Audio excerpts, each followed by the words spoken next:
Cette vieille canaille, un film de 1933 de Anatole Litvak, d'après la pièce de théâtre de Fernand Nozière, avec dans les rôles principaux Alice Field, Madeleine Guity, et dans des petits rôles Kiki de Montparnasse bien sûr, Ginette Leclerc, Harry Bor, Pierre Blanchard, Paul Azaïs, Pierre Stéphane.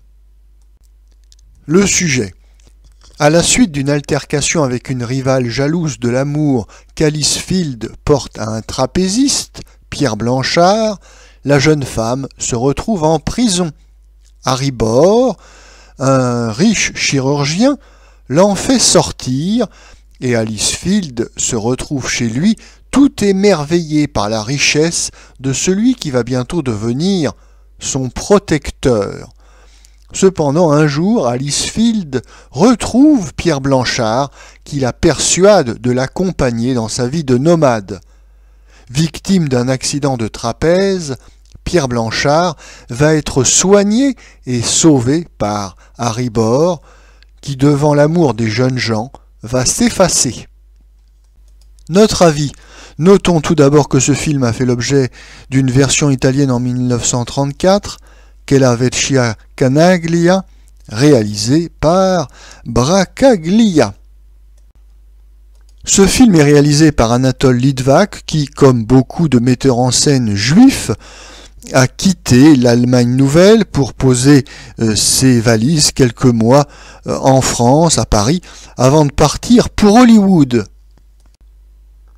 Comme l'a écrit François Vineuil, Litvak fait partie de ces messies du cinéma tels que Ophuls, Lang, Siodmak, qui devaient montrer aux petits Français comment on faisait du vrai cinéma de classe internationale.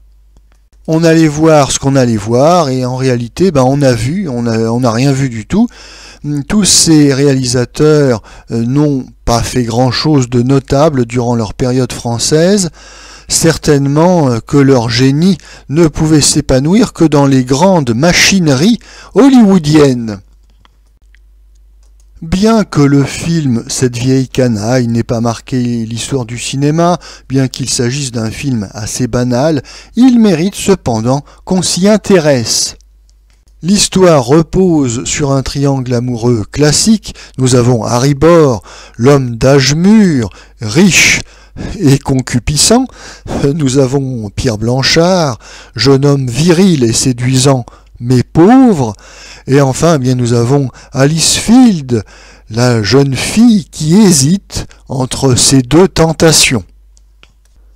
L'intrigue est bien construite car les deux prétendants aiment passionnément cette jeune fille, mais à leur manière. Harry Bor, justement, c'est la puissance de l'argent, du luxe, la sécurité, la protection, et puis ma foi, Pierre Blanchard, à l'inverse, c'est l'aventure et l'amour passionné.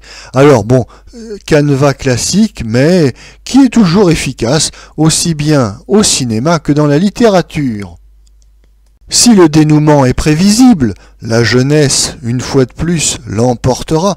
Il n'en demeure pas moins que ce film met bien en valeur les deux grandes vedettes de l'écran que sont Harry Bor et Pierre Blanchard. Harry Bor est une vieille canaille très convaincante et assurément, c'est ce type de rôle, c'est ce type de personnage qui ont fait de lui un des acteurs les plus populaires des années 30. En effet, ce rôle offre à Harry Bor la possibilité de jouer sur plusieurs registres à la plus grande joie du spectateur. Nous avons un Harry Bor sûr de lui et dominateur qui fait facilement la conquête de cette fille des rues, mais nous avons également un Harry Bor inquiet car il va devoir lutter pour conserver l'objet de sa passion, une passion dévorante d'ailleurs, et enfin nous avons un Harry Bor vaincu qui souffre en silence et se résigne à son malheur. L'autre vedette, c'est Pierre Blanchard qui apporte une petite touche mélodramatique au film car malgré sa jeunesse, malgré sa fougue, Pierre Blanchard souffre d'un mal terrible, la pauvreté. Et c'est cette pauvreté qui l'empêche de conquérir sa bien-aimée.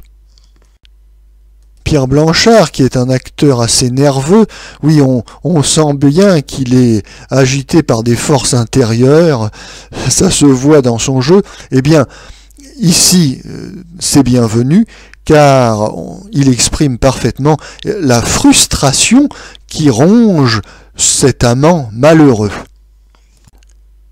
Quant à la femme aimée, la femme désirée, c'est-à-dire Alice Field, elle tient assurément ici son meilleur rôle, mais elle n'a pas la personnalité nécessaire pour s'imposer face à de si grandes vedettes que sont Harry Bohr ou Pierre Blanchard. D'ailleurs, sa carrière durera une petite dizaine d'années et sera relativement anonyme. Notons enfin que ce film nous réserve une bonne surprise, car nous avons droit à de nombreux numéros de cirque, ce qui nous change bien sûr de la routine de ces histoires d'amour toujours assez prévisibles. On peut voir des trapézistes, des jongleurs, des acrobates, un manipulateur, un cycliste comique également, et puis d'autres fantaisistes. Oui, eh bien, tout ce spectacle de cirque permet de pimenter un petit peu ce film sans grande surprise par ailleurs.